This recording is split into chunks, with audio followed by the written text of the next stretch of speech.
A religious approach to modern management. Religion and business are two concepts so divergent that it's highly unlikely to be seen in the same context. Due to the complexity of these concepts, any collision between them creates even more complex phenomena worth studying. Religion is an undeniable macro force influencing business, society, and geographic environments.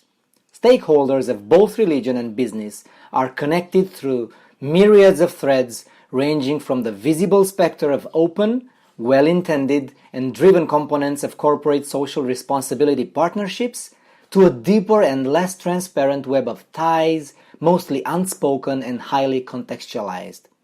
This paper aims to narrow down the key aspects of the relationship between business and religion and monitor the functionality and uniqueness of a management system based on religious principles in traditional Japanese organizations. Religion in workplace is often associated with dogma, which implies being intolerant to other beliefs, being rejective of expressing personal opinions or beliefs, as if preconditioned thinking and ultimate faith are certainly correct and cannot be doubted. This appears to be the case of a company ruled by a low-freedom management or a command-oriented one, not precisely the ideal environment for talented people to grow or develop new skills. On the opposite side, being pragmatic is frequently interpreted as treating historical phenomena with special reference to their causes, antecedent conditions, and results, a definition more appropriate to an organization where the growth mindset has been implemented in order to confer sustainable feature and a work climate conducive to cultural transformation. Profiroiu et al. 2021 stated that pragmatic strategy thinkers are the ones who constantly generate feedback, coaching and mentoring, while encouraging the team to move agile and co-create. ISHIDA et al. 2021 indicate that traditional Japanese businesses appeal strategically to culture and cultural symbols and beliefs in an effort to accelerate transformation and to drive business sustainability and innovation, while Tajiri et al. 2021 argue that even Japanese organizations operating in Silicon Valley make constant reference to culture and corporate philosophy when attempting to redefine business models and promote collaboration with diverse internal talent and external contributors across geographies and business units in an effort to develop a long-lasting value proposition. Furthermore, Law et al. 2021 indicate that it is this very commitment to culture and corporate philosophy that has kept many Japanese businesses relevant over the centuries and has also helped many of them overcome the recent COVID-19 pandemic globally. Therefore, we ask ourselves again, how could this marriage between culture, religion, and management could possibly work? What specific features of the cultural thinking could blend with modern business models? When referring to religion in business, which specific one can we make easier reference to out over 4,000 recognized religions in the world?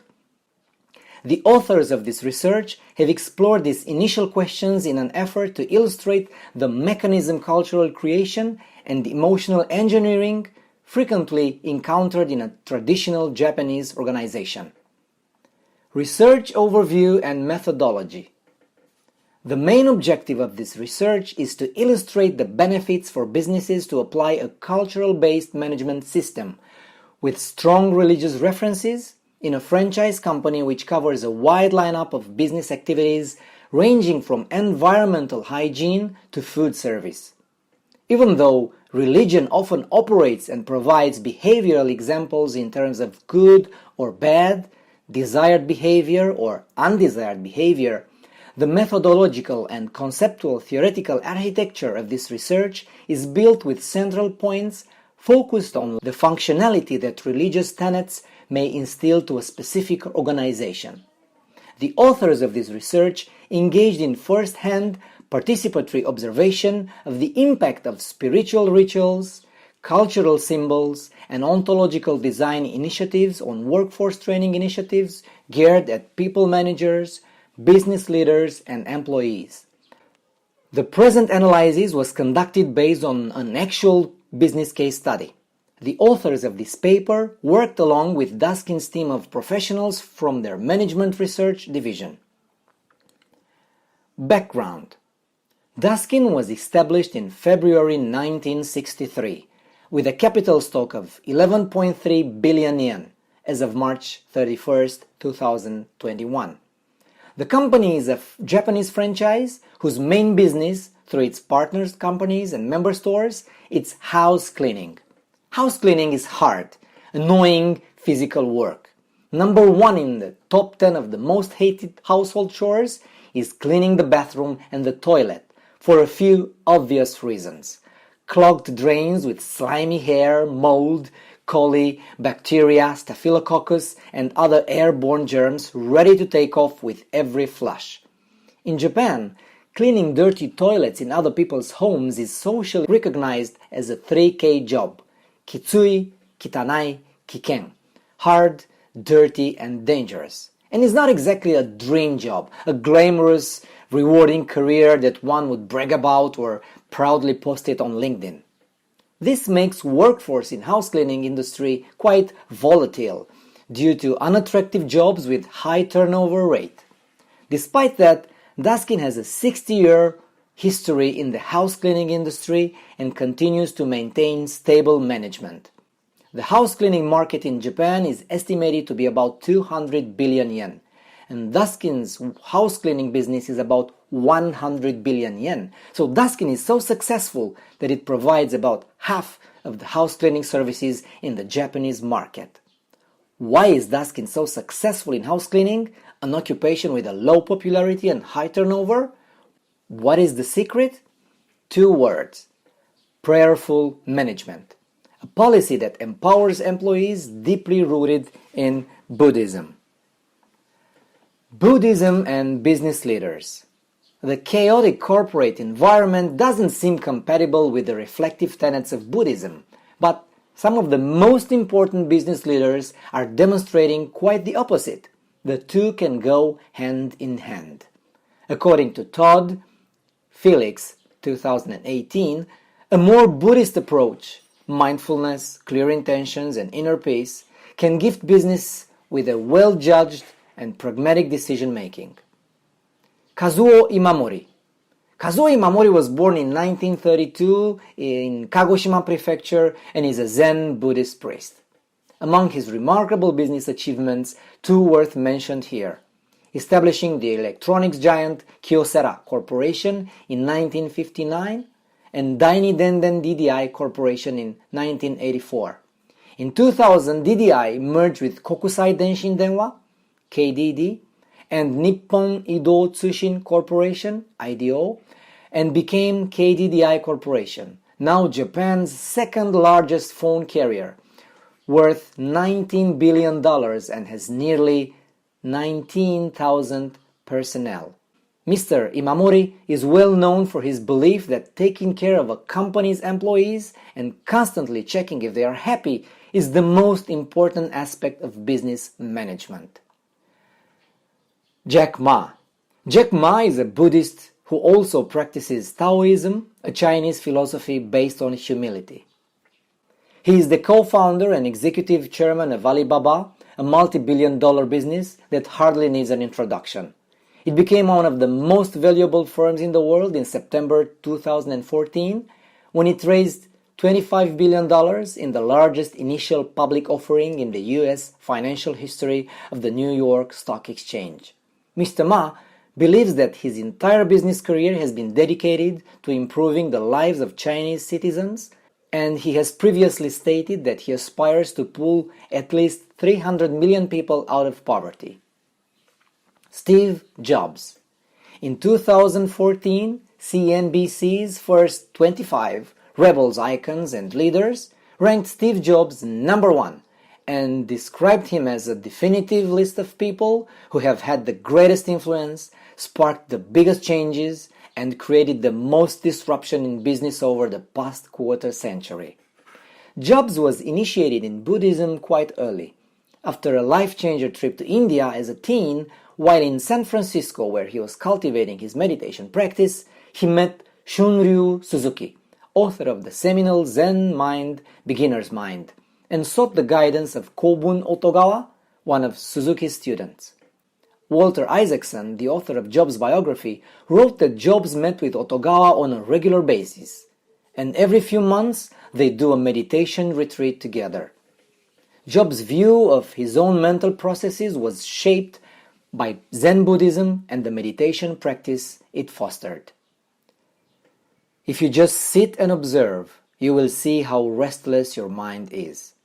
If you try to calm it, it only makes things worse. But over the time, it does calm. And when it does, there's room to hear more subtle things.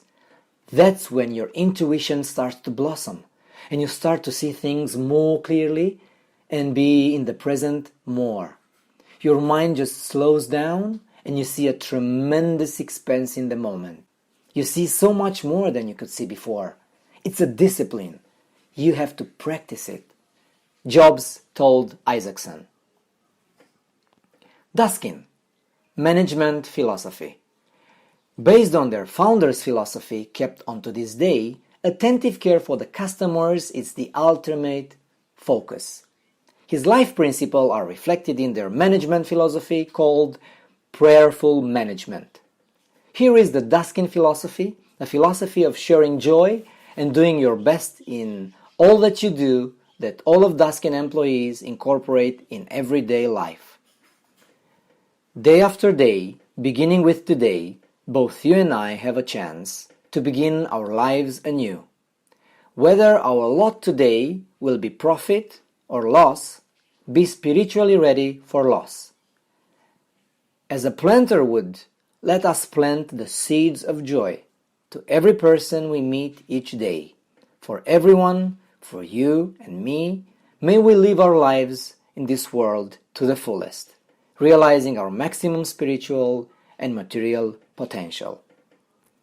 During Onboard, employees of Duskin and its member stores are taught about Duskin management policy of prayer management, the belief that altruistic behavior is good, and by bringing joy to others, we can enrich ourselves.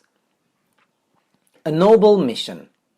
Faith implies not just the hope and trust in someone or something larger than oneself, but also to be part of something larger than oneself. One of the universal aspects of religion is that it requires its followers to give something that takes them outside or beyond themselves. Dolehite, 2009, observed that throughout history, believers have sacrificed their time, wants, belongings, and even their own and other lives. The great psychologist of religion, William James, wrote that the impulse to sacrifice is the main religious phenomenon. It is a preeminent, a universal phenomenon certainly, and lies deeper than any special creed. No sacrifice becomes too big if it's powered by the underlying narrative that it's made for a greater good. Example 1. Prayer management recitation. The above management philosophy is recited at the beginning of each day by all employees of Duskin and its member stores, and it's also the signal for the start of work. While Duskin employees learn cleaning methods and techniques from the manual, they also think about why they work and what they work for by themselves through prayer management. Through this translation, employees will think not only about house cleaning as a job, but also about what value can I give to society through house cleaning. In other words, they do not see house cleaning as a 3K job, but as a means for themselves to engage with society. From the recitation of prayer management, employees learn the following Zen way of thinking. Develop empathy and compassion for the customer, be mindful of impermanence, and be flexible and innovative, follow ethical principles and respect for colleagues and customers. It's all about the approach. Imagine that somebody puts a gun to your head and keeps you in isolation for a few days, feeds you poorly, demands you to recite religious verses while sitting still, and forces you to go in the neighborhood and ask complete strangers to let you clean their yard, sweep their floors, or clean their toilet. If you don't comply, you will be killed. Sounds like prison with a twist of brainwashing, right?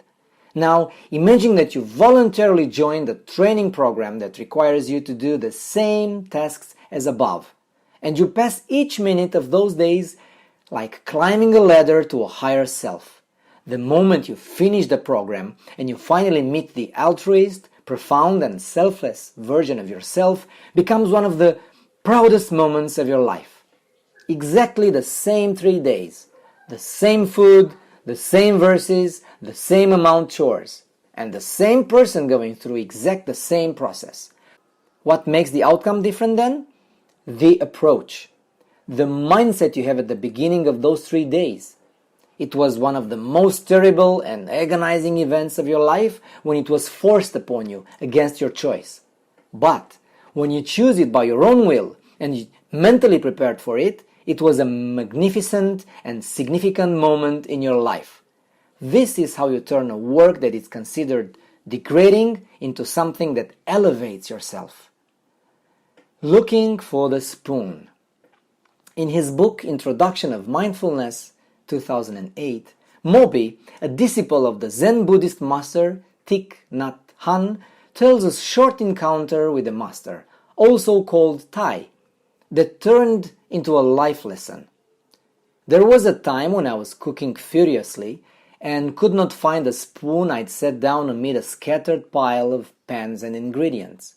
As I searched here and there, Thai entered the kitchen and smiled. "What is Moby looking for?" he asked. "The spoon! I am looking for the spoon," I said. Thai answered again with a smile. "No, Moby is looking for Moby." Buddhism states that no matter what the action we are doing, if we are fully mindful of the present moment and fully aware of ourselves, anything we do is a constant search and finding of our true self. Therefore, there are no pleasant or unpleasant actions, since being aware will have as a unique result the continuous shaping of the better version of ourselves. We do not wash the dishes to get rid of an annoying chore or to have clean dishes. We wash the dishes to wash the dishes. Example 2. Management training through Zen.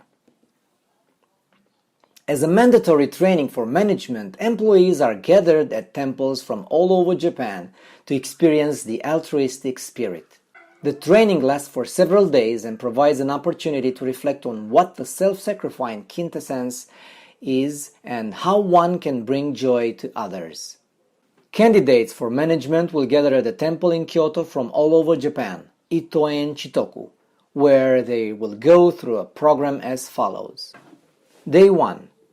Begin with sutra copying, followed by a modest meal and learning about Zen concepts. After a simple meal, they learn about the concept of Zen.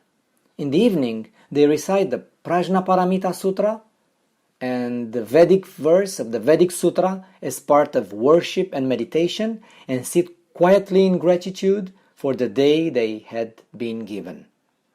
Day 2. In the morning, the candidates visit the neighbors' houses and ask them if there is anything they can do to help.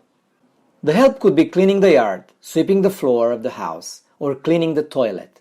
The management candidates are repeatedly rejected, but they find a house where they can help. Once the support is completed, the candidates return to the temple to listen to a lecture. In the lecture, they listen to a message that says, "I want to have a mind that turns even bad things into joy." This support experience and the sermon are combined to help the management candidates realize that giving to others makes you happy, even in the midst of their daily house cleaning. Day 3, same as day 1, with prayer and meditation added to the schedule. All of Duskin's managers have gone through this program, and they are the mentors who teach their members to have the mindset to turn even the unpleasant things into joy.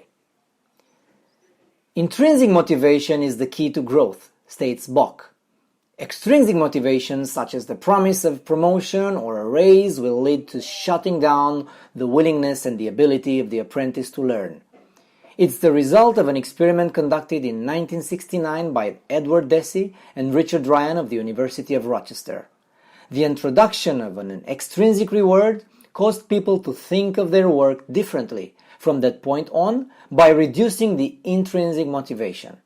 They went on to demonstrate that intrinsic motivation drives not just higher performance, but also better personal outcome in terms of greater vitality, self-esteem, and well-being. Specific example 3. Prayer Management Institute. To translate prayer management from concept to practice and to infuse the principles of Buddhism onto employees' way of thinking, Duskin founded the Prayer Management Institute, which developed a program to help employees understand prayer management. The target audience for this program is Duskin employees and the employees of member stores who actually do house cleaning. In the program, participants are given worksheets and are asked to verbalize their worries in their daily work. What makes them happy, what value they can provide to customers, and what they can appreciate in their daily lives. Participants will share their insights with each other. The program is so deep in awareness that the instructors receive letters of appreciation from the participants at a later date. Conclusions. In the physical work of house cleaning, Duskin employees have the opportunity to develop an altruistic spirit and feel joy in their own service. In an industry with a high turnover rate, Duskin has been able to maintain a stable business for 60 years.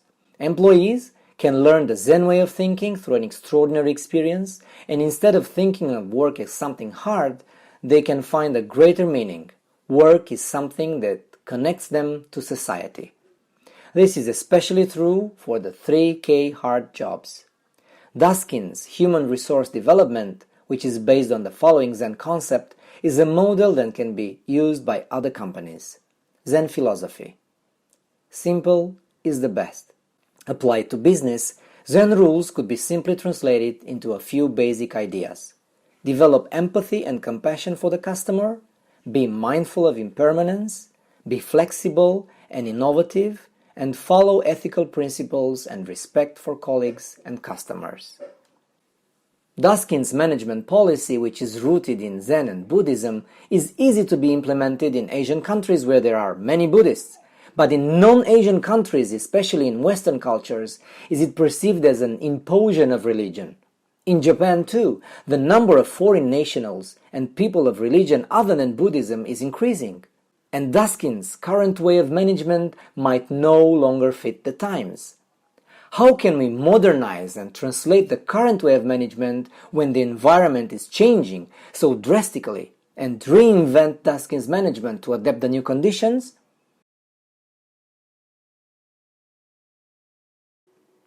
Thank you very much for your attention.